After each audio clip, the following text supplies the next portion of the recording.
Well, ladies, I told you I'd be back, and just like a bad nickel, I'm turning up again. I know we went over the notes. This is intro, all right? This is not pre med anymore. This is the healthcare team and professional behavior in the workplace. Now, we went over the notes yesterday, but I want to go over some additional information that you may find pretty helpful, okay? And what these are, this is legal. These are terms that we used yesterday. Some of them may not be ones we used yesterday, but they're probably ones you've heard of before. All right.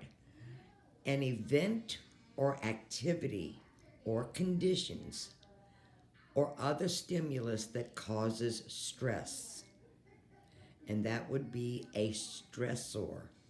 Something that causes you stress is a stressor. Stressor. Sensitivity to the individual needs and reactions of patients. That's empathy. Now, ladies, don't get that mixed up with sympathy. Sympathy is something totally different. I really feel sorry. I'm so sorry for you. That's sympathy. Empathy means you put yourself in their shoes. You know, I had the flu earlier this year. I know what it's like. It's awful. Okay? That's empathy. The way an individual, the way you and I perceive and process information to learn new material, which was what you all are doing right now. And that is learning style.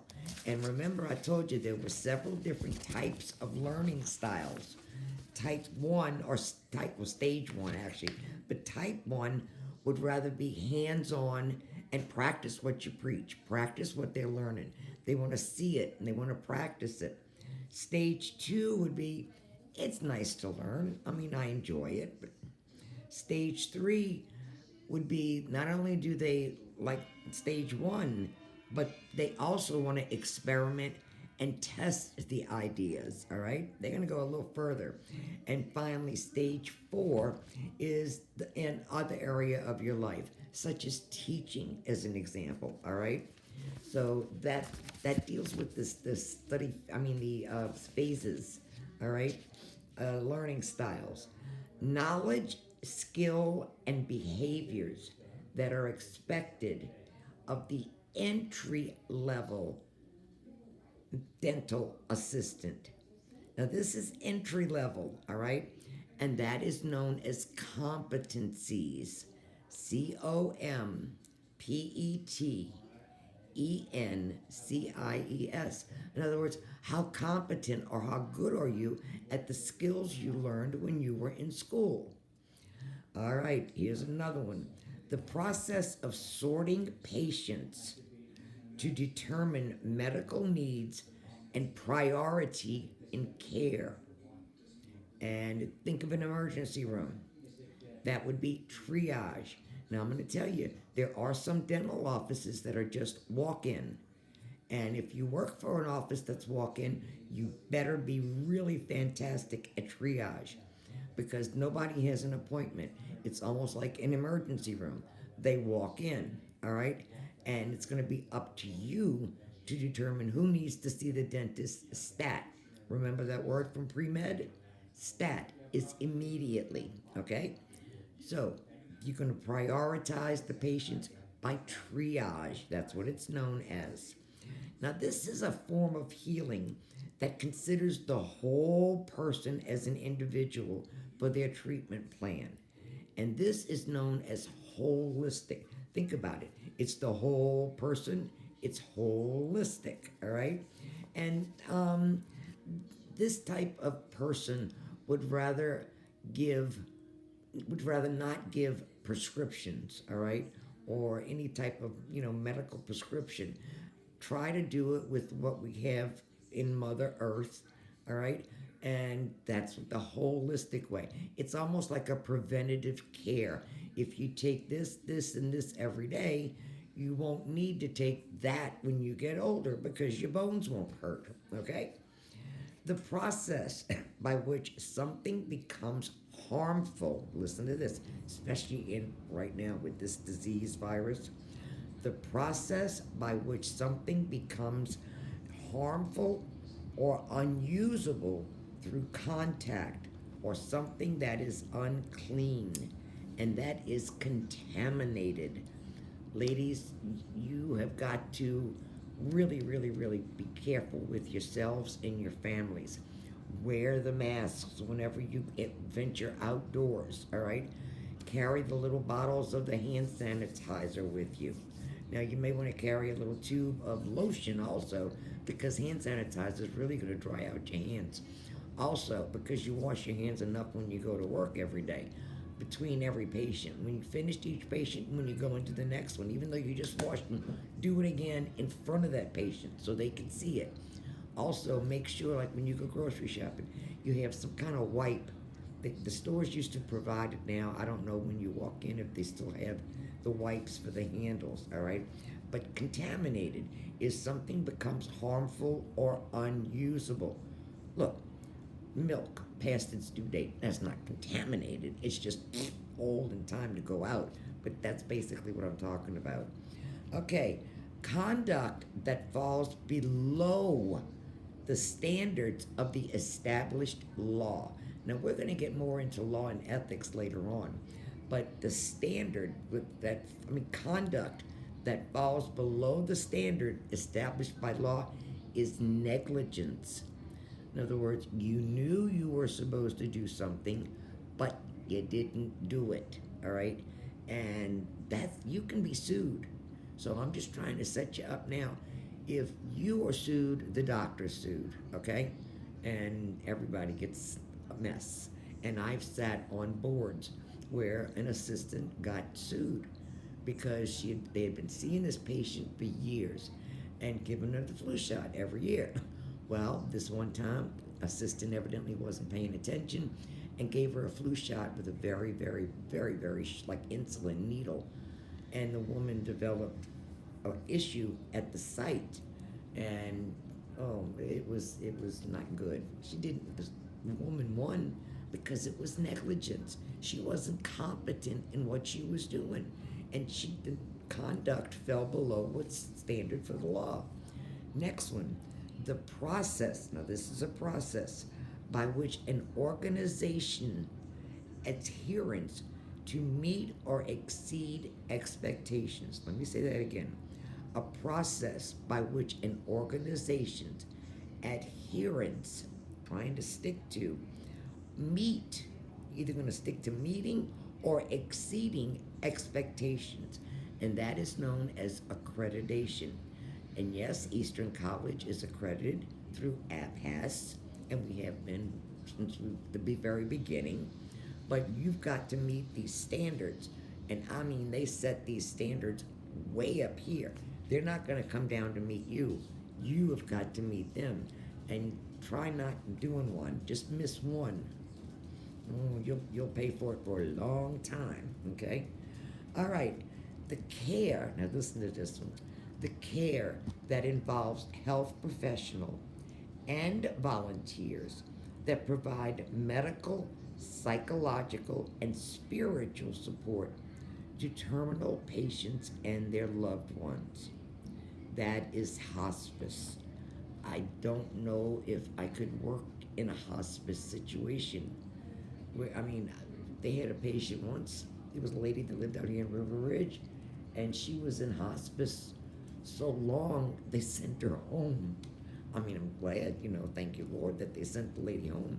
They actually sent her home. She was, okay. But hospice, you really have to be special in order to work, in that environment. So, all right, next one. To disperse or to spread something around. I don't mean like a virus. To disperse or spread something around is dissemination. In other words, the doctor has a new piece of equipment he wants to get.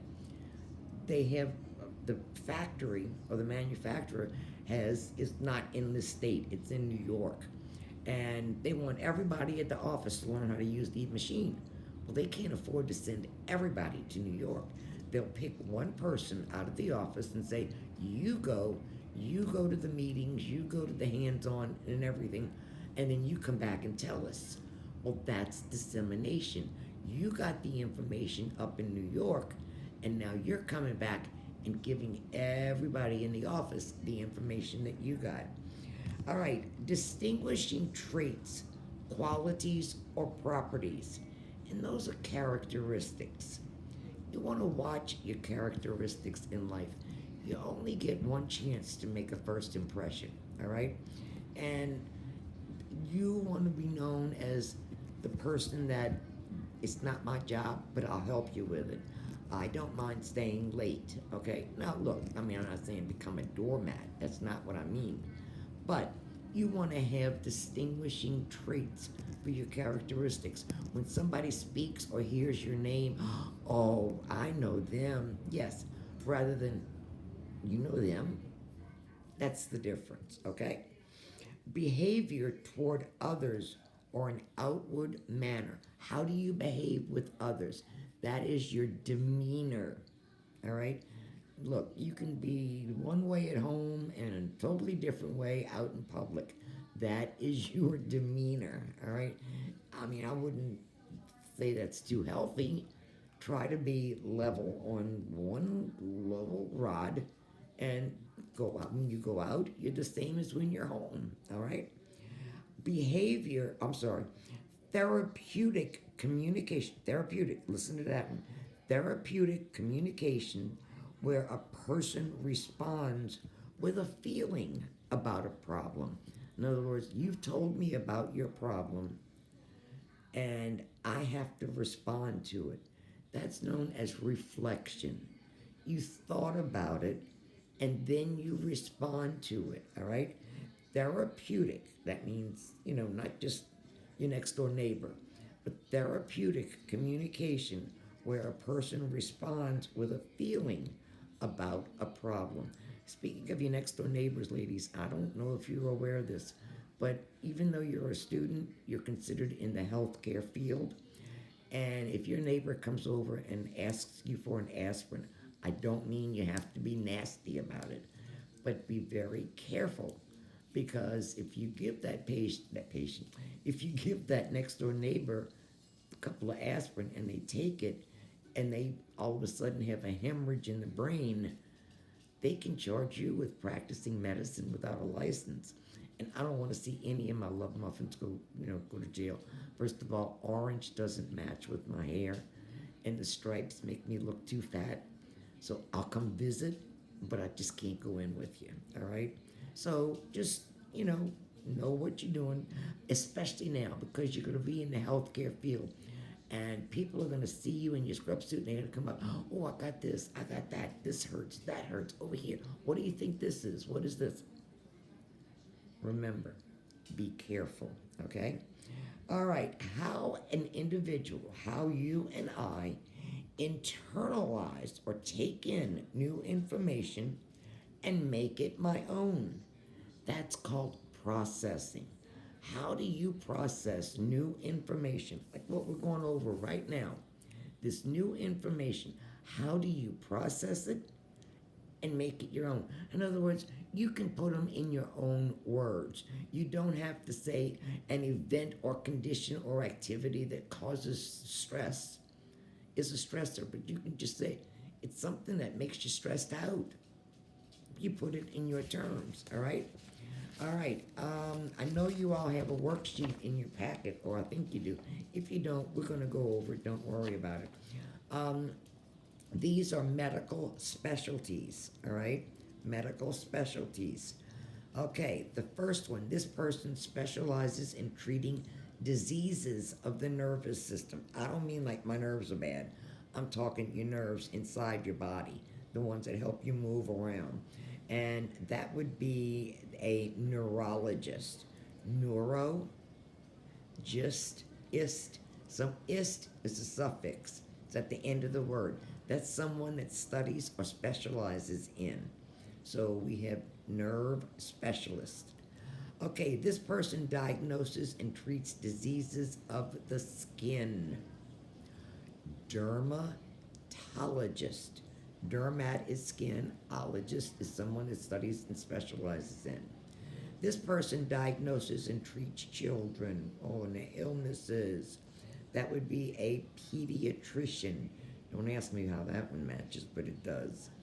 This person spent pediatricians. Do you know they can take care of patients from zero, from newborn to 18 years of age, and sometimes even longer? Okay, still going to pediatrician. This person specializes in diagnosing and treating conditions of the eye. That would be an ophthalmologist. Now listen to what I'm saying. Ophthalmologist diagnoses and treats diseases of or conditions of the eye. An optometrist is not a medical doctor. They cannot treat or diagnose and treat diseases or conditions of the eye. All right, they can do visual acuity to see how sharp your vision is, if you need glasses or contacts or whatever.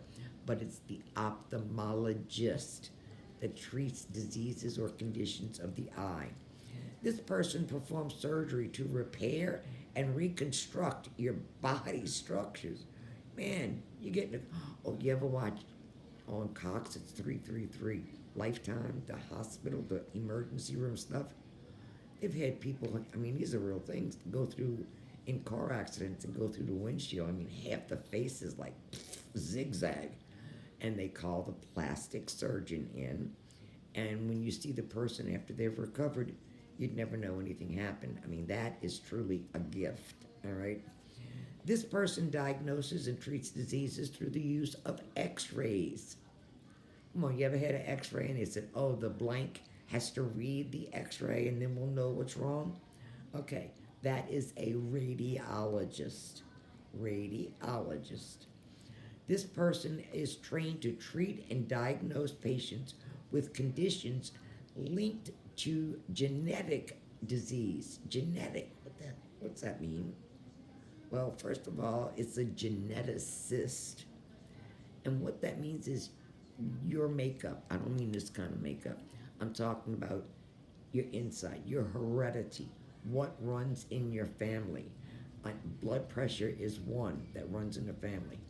Diabetes is one that runs in the family. Cancer can also run in the family. And Louisiana, along the Mississippi River, is known, honest to goodness, as Cancer Alley. Because of, think about it, the river starts way up here, and it's so small you can step over it.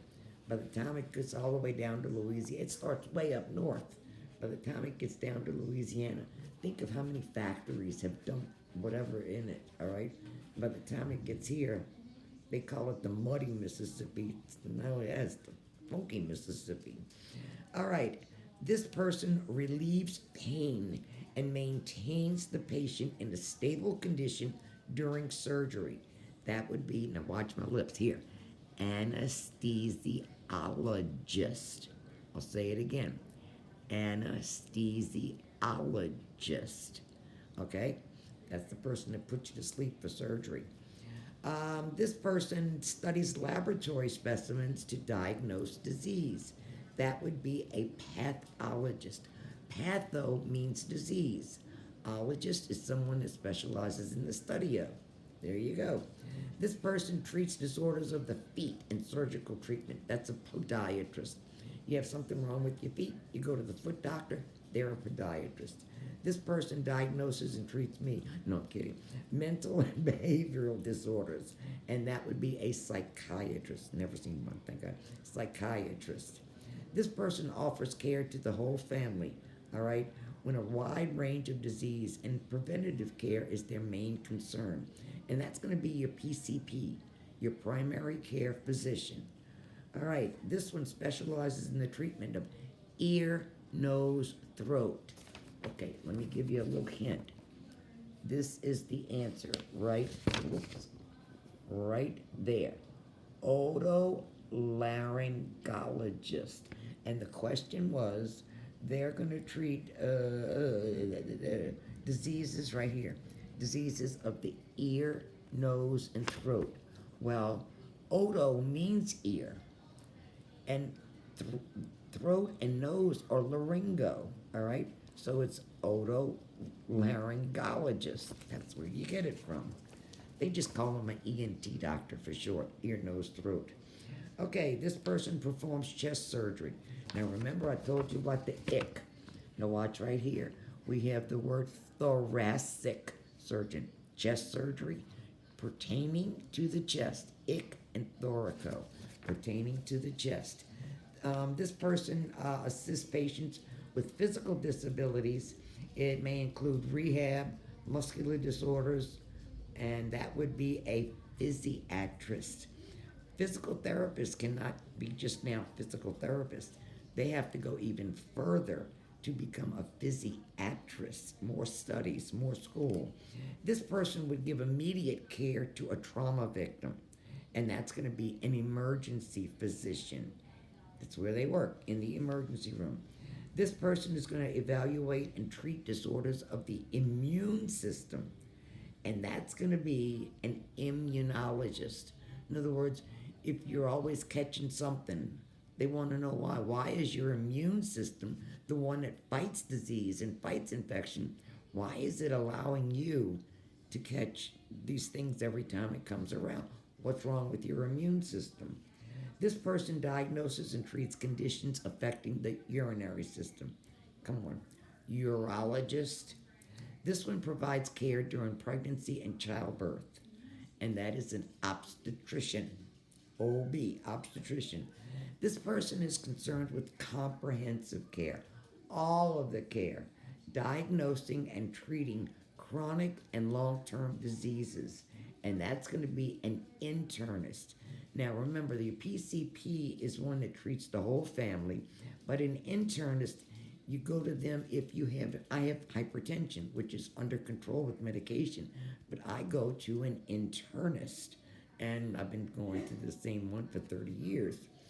All right, this person is, they correct deformities and defects and treat disease or injuries of the body by surgery, and that's going to be a surgeon. They're a general surgeon. They can operate from your head to your feet, mainly in the abdominal thoracic area. Okay? They can take out your appendix, remove your gallbladder. You come in with an accident and you got all kind of cuts and bruises. They're the ones that treat you. And finally, this person is surgical care for patients with the conditions central and autonomic and peripheral nervous system. Surgical care for patients with conditions of the your central nervous system is your brain and spinal cord. Peripheral nervous system is all the nerves that come off of your spine.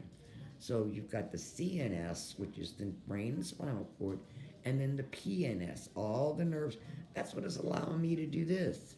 I'm telling my hand, make the muscles move, and the nerves inside the muscles are making it move. All right? And that, again, is going to be a neurosurgeon. Neurosurgeon. All right, does anybody have any questions? If you have any questions at all, ladies, pre-med or intro, virtual library, your flip cards, please text me or call me. You have the number, and I will try to help you as much as I can, all right? So I will see you all tomorrow, and study the notes and read the books. You've got the syllabus that tells you exactly where we are in the book, all right? So I will see you all tomorrow. Have a good afternoon.